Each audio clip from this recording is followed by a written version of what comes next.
You ask Tiger to solve. This deals with linear equations with one unknown. The final result is a equals -6. Let's solve it step by step. Simplify the expression.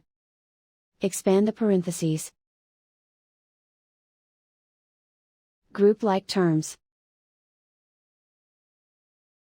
Multiply the coefficients. Simplify the arithmetic. Group all a terms on the left side of the equation.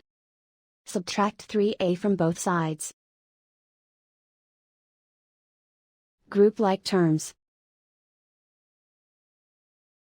Simplify the arithmetic. Group like terms. Simplify the arithmetic. Group all constants on the right side of the equation. Subtract 5 from both sides. Simplify the arithmetic.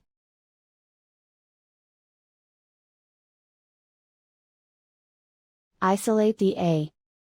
Divide both sides by 2. Simplify the fraction.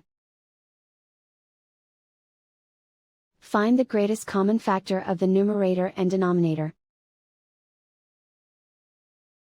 Factor out and cancel the greatest common factor. And so the final result is a equals -6.